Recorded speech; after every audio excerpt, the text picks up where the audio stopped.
누가복음 4장 1절에서 4절 제가 봉독합니다. 예수께서 성령의 충만함을 입어 요단강에서 돌아오사 광야에서 40일 동안 성령에게 이끌리시며 마귀에게 시험을 받으시더라. 이 모든 날에 아무것도 잡수시지 아니하시니 날수가 다함에 줄이신지라. 마귀가 이르되 내가 만일 하나님의 아들이거든 이 돌들에게 명하여 떡이 되게 하라. 예수께서 대답하시되 기록된 바 사람이 떡으로만 살 것이 아니라 하였느니라. 아멘. 저는 오늘 이 본문의 중심으로 광야에서 시험 받으신 예수님이란 제목으로 말씀을 전하겠습니다. 우리가 살면서 종종 자기를 증명해야 될 때가 있습니다. 자기를 증명하는 거죠. 어떤 학생이 과연 대학교에서 공부를 할 수 있을까? 그거를 시험하기 위해서 보는 시험 있죠? 수학 능력 시험, 줄여서 수능 시험이라고 부릅니다. 전남대학교 다닌 사람이 거기에서 공부하면 딱 맞을 사람이 어떻게 서울대학교에서 공부할 수 있겠어요? 그러니까 저류도 가는 말입니다. 제가 만약에 서울대학교에 입학해서 공부했다면은 아마 못 따라갔을 거예요. 그렇게 한번 걸르는 거죠. 그래서 자기 실력에 맞는 학교를 찾아가도록 하는 것이 수학 능력 시험입니다. 자기 자격을 증명하는 것이죠. 어떤 사람이 회사에 들어갑니다. 회사에 들어갈 때 이 사람이 과연 우리 회사에 꼭 필요한 인재인가? 우리가 맡긴 업무를 잘 처리할 수 있겠는가? 그거를 시험 보죠. 그리고 면접을 봅니다. 자격이죠, 자격. 우리가 살면서 좀 어려운 일을 당해서 은행에 대출을 받으려고 합니다. 서류를 준비해서 냈습니다. 바로 줍니까? 안 주죠. 다 심사를 합니다. 그래서 이 사람에게 돈을 빌려줬을 때 혹시 이 사람이 못 갚는 일이 생길까? 갚을 수 있을까? 또 내가 이 은행에서 빌려줬을 때 우리 은행에는 얼마만큼의 이득이 있는가? 전부 다 따져봅니다. 그래가지고 괜찮다. 그러면 그때 대출을 해주는 것이죠. 모든 것이 다 시험이 있다는 거예요. 예수님도 시험을 받으셨습니다. 오늘 읽은 말씀대로예요. 그런데 예수님이 받으신 시험은 다른 것이 아니고 예수님의 자격을 증명하는 시험입니다. 어떤 자격을 시험했을까요? 예수님이 어떤 자격을 시험했을까? 두 가지입니다. 예수님이 과연 하나님의 아들이신가? 과연 우리를 구원할 만한 능력이 있으신가? 이 두 가지를 시험했다고 저는 봅니다. 이 설교를 통해서 이 두 가지가 명백히 드러날 것입니다. 오늘 본문 처음에 보면은 예수께서 성령의 충만함을 입어 요단강에서 돌아왔다 그랬습니다. 1절 처음에 그랬죠. 예수님이 성령의 충만함을 입으셨습니다. 그러면 예수님은 언제 성령의 충만함을 입으셨을까요? 언제 성령을 받으셨을까요? 우리가 지난주에 계속해서 살펴보고 또 건너뛴 거지만은 요단강에서 세례 요한에게 물로 세례를 받고 물에서 올라오실 때 하늘에서 성령이 그 위에 강림하셨습니다. 누가복음 3장 21절과 22절에 이런 말씀이 있습니다. 백성이 다 세례를 받을새 예수도 세례를 받으시고 기도하실 때 하늘이 열리며 뭐가 내려왔습니까? 성령이 비둘기 같은 형체로 그 위에 강림하시더니 내려와서 머물렀다는 뜻입니다. 하늘로부터 소리가 났습니다. 너는 내 사랑하는 아들이라 내가 너를 기뻐하노라. 아멘. 요한이 베푸는 물 세례는 원래 죄 사함을 받게 하는 세례입니다. 물로 세례를 받는다는 것은 나의 죄를 깨끗하게 씻는다는 의미가 있어요. 그렇게 회개한 사람에게 당신은 회개한 하나님의 백성입니다라는 뜻에서 물 세례를 주는 것입니다. 죄인이 받는 세례라는 뜻입니다. 그렇다면 예수님이 세례를 받으셨다는 것은 예수님도 죄인이라는 뜻일까요? 아닙니다. 예수님은 왜 물로 세례를 받으셨을까? 이것을 설명하려면 좀 1시간 또 잡아야 되는데 간략하게 좀 설명을 드리겠습니다. 레위기 8장에 보면은 아론이 나옵니다. 초대 대제사장입니다. 이 아론과 그의 아들들이 처음으로 제사장이 되는 위임식을 합니다. 세상 말로 하면 취임식이라고 할까요? 그런 위임식을 할 때 그 장면이 기록되어 있어요. 여러 가지 절차가 있는데 그 중에 눈에 띄는 두 가지 절차가 있습니다. 하나는 아론과 그의 세 아들들이 네 아들들이 데려다가 몸을 물로 씻는 거예요. 깨끗하게 목욕을 시킨 겁니다. 그리고 나서 깨끗해진 몸 위에다가 머리에 기름을 부어요. 레위기 8장 6절에 보니까 먼저 물로 씻기는 장면이 나와요. 모세가 아론과 그의 아들들을 데려다가 물로 그들을 씻기고, 물로 씻긴 다음에 뭘 부었다고 했어요? 기름을 부었어요. 그걸 관유라고 부릅니다. 12절에 또 관유를 아론의 머리에 붓고 그에게 발라 거룩하게 하고 그랬어요. 여러 가지 절차가 있지만 이 두 가지가 예수님이 지금 거치고 있는 그 세례와 성령 강림이 정확하게 일치가 되는 거예요. 죄 없으신 예수님이 물로 세례를 받으신 후에, 몸을 물로 씻으신 후에 기름으로 상징되는 성령이 내 안에 그 위에 오신 것, 강림하신 것은 예수님이 하나님의 대제사장이신 것을 드러내신 겁니다.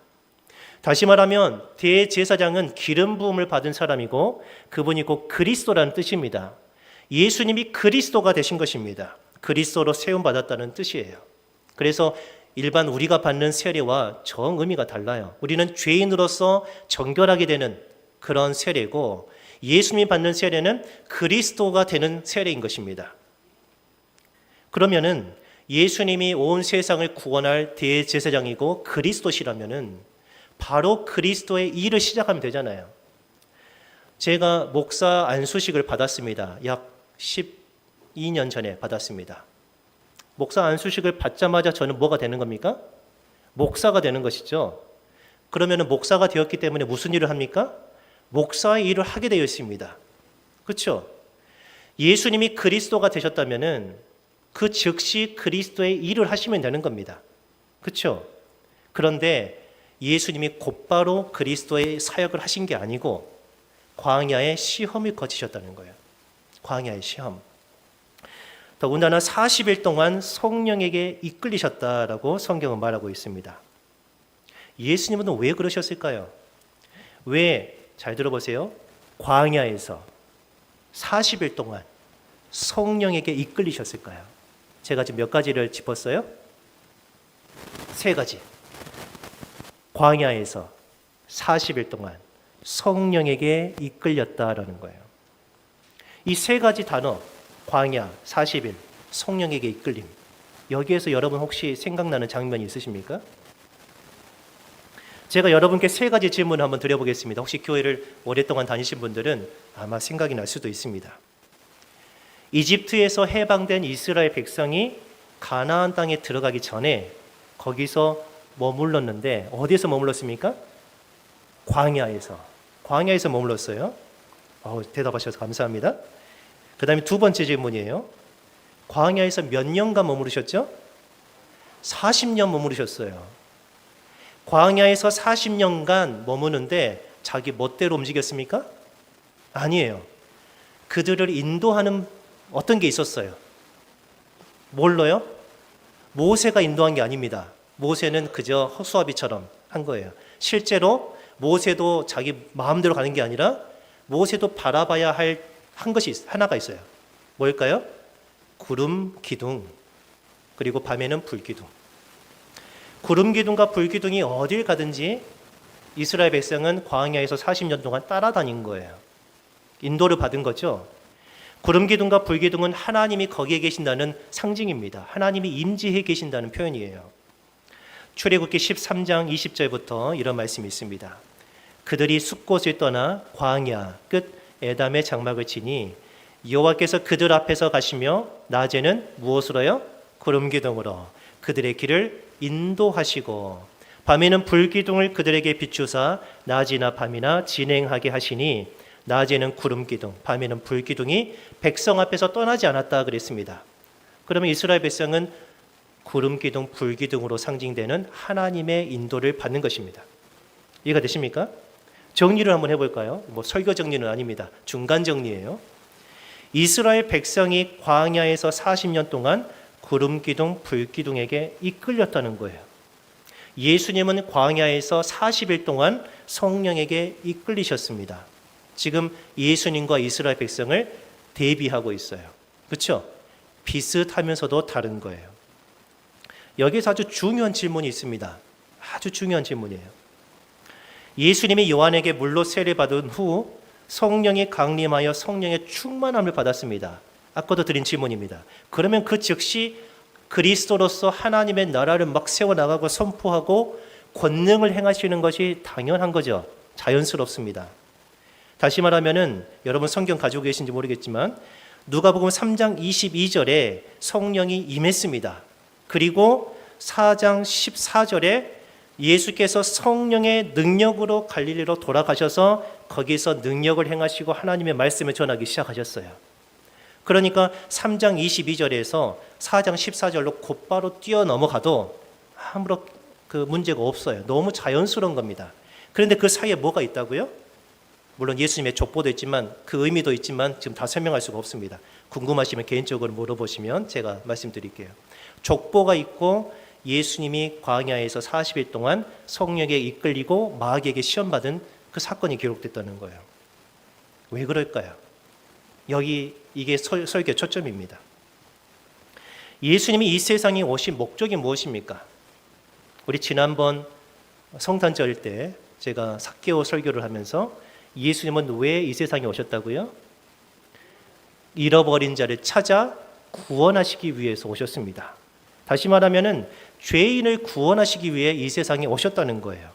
그러면 사람들은 이렇게 의문을 품을 수가 있습니다. 우리야 예수님이 위대하시고 예수님을 모르는 자들도 성인으로 막 떠받치고 있기 때문에 뭐 그럴 수도 있겠다라고 생각하겠지만 그 당시에 예수님은 그 동네에서 사람들이 어떻게 생각했냐면 목수의 아들, 가난한 사람, 그렇죠?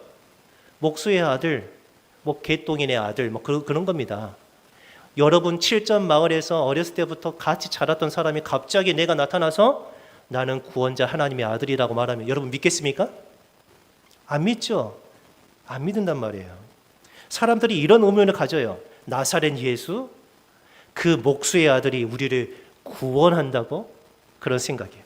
그가 정말 하나님의 아들이라고 나는 못 믿겠는데 이런 생각을 가진단 말이에요.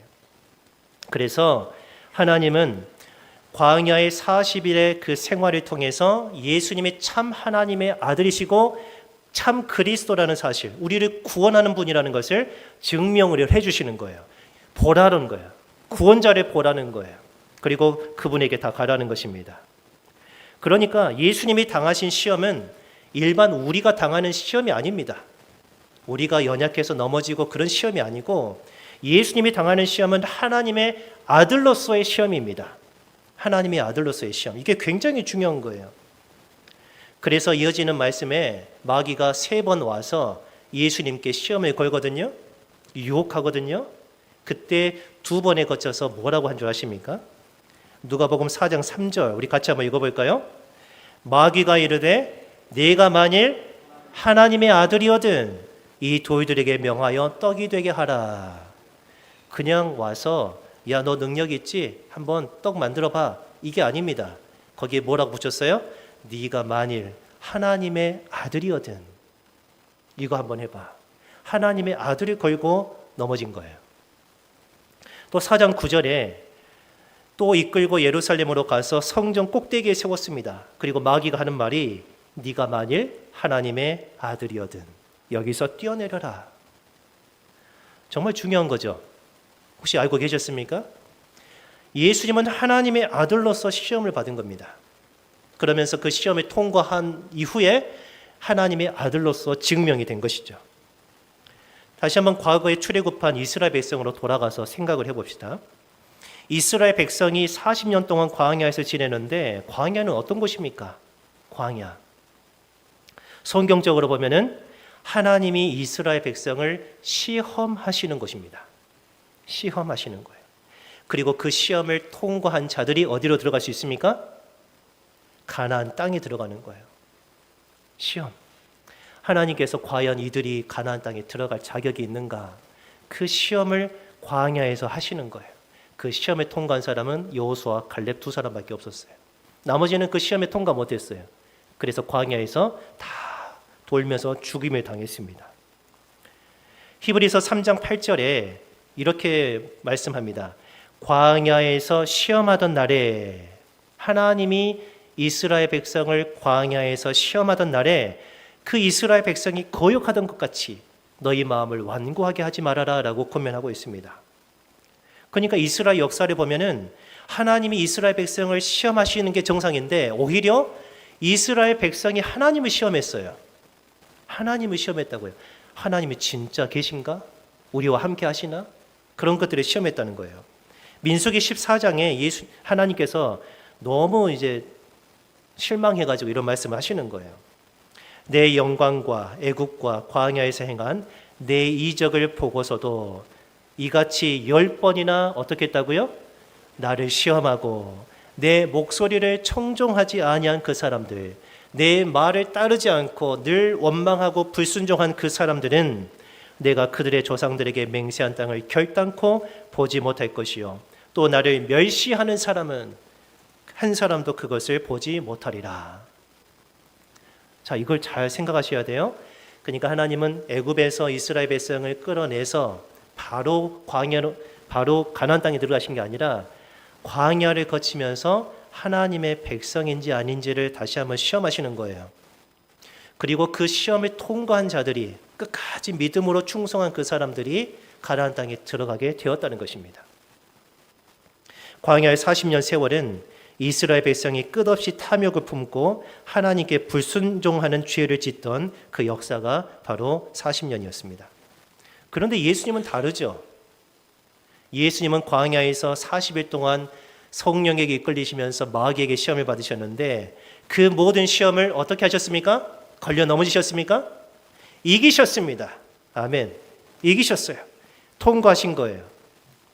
예수님은 우리가 생각할 때 예수님은 너무 존귀하신 분이고 그러지만 실제로 우리가 예수님을 눈으로 볼 수 있었다면은 우리가 2000년 전에 예수님이 살던 그 동네에 우리가 살았다면은 아주 평범한 사람이었습니다. 우리와 똑같은 몸을 가지고 있고요. 우리가 배고프면 예수님도 배고프시고요. 우리가 화가 나면 예수님도 화가 나시고요. 우리가 졸리면 예수님도 졸리시고 우리와 똑같은 육체를 가지고 계셨어요. 그리고 우리와 똑같은 정신을 가지신 분입니다. 이스라엘 백성은 광야에서 40년 동안 자기의 육체의 욕심을 이기지 못했어요. 육체의 욕심을 이기지 못하고 늘 원망하고 불순종했어요. 그러나 예수님은 모든 시험을 이기신 줄 믿으시길 바랍니다. 그래서 예수님은 누구시라고요? 우리의 구원자. 우리를 죄 가운데서 구원하실 능력의 하나님이신 것을 믿으시길 바랍니다. 우리 같은 연약한 죄인을 구원할 만한 자격을 갖추신 거예요. 유일한 구원자이십니다. 유일한 하나님의 아들이심을 여러분 꼭 믿으시길 바랍니다.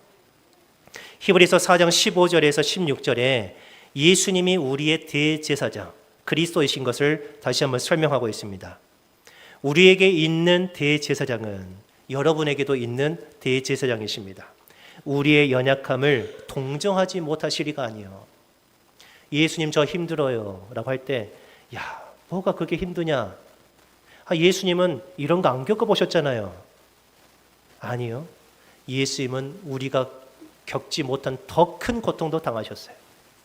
이 세상에 어떤 사람일지라도 어떤 고통일지라도 예수님은 다 당하셨어요.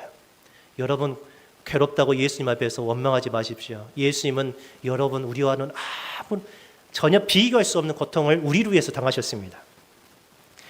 우리의 연약함을 동정하지 못하시리가 아니요 모든 일에 우리와 똑같이 시험을 받으신 여로되 죄는 없으시니라. 아멘. 그러므로 우리는 어떻게 해야 됩니까? 그분은 죄가 없으신 하나님의 아들이십니다. 우리는 긍휼하심을 받아야 됩니다. 나를 긍휼히 여겨 주십시오. 다윗의 자손이여 나를 구원해 주십시오. 그 긍휼하심을 받고 때를 따라 돕는 은혜를 얻기 위해서 어디로 나가야 됩니까? 예수님이 앉아 계시는 은혜의 보좌 앞에 담대히 우리는 나아가야 하는 것입니다. 그래서 말하는 것이죠. 날 도와주세요. 나를 이 시험에서 건져주세요. 예수님은 우리를 도우시는 분이신 것을 믿으시길 바랍니다. 우리 다 같이 히브리서 2장 17절과 18절을 같이 한번 읽어봅니다. 제가 17절에 읽고 18절은 같이 한번 읽어보겠습니다. 그러므로 그가 범사의 형제들과 같이 되심이 마땅하도다. 이는 하나님의 일에 자비하고 신실한 대제사장이 되어 백성의 죄를 속량하려 하심이라. 같이요. 그가 시험을 받아 고난을 당하셨은즉 시험 받는 자들을 능히 도우실 수 있느니라. 아멘. 누구를 도우신다고요? 여러분을 도우십니다. 여러분을 도우세요. 살면서 어려운 일을 당하셨습니까? 예수님께 오십시오. 사람이 어떻게 하지 못합니다. 우리를 구원하실 능력이 예수님께 있습니다. 항상 예수님을 굳게 의지하시길 바랍니다. 어려운 일 당할 때마다 예수님께 간구하세요. 은혜의 보좌 앞에 나오세요. 은혜의 보좌 앞에 기도의 자리로 나오세요. 어떤 환경 가운데서도 늘 당당하게 믿음을 지켜내시길 바랍니다. 마귀의 모든 시험도 이기시길 바랍니다. 세상을 이기신 예수님이 세상 끝날까지 우리와 함께 하신 줄 여러분 확신하시길 바랍니다. 기도하겠습니다.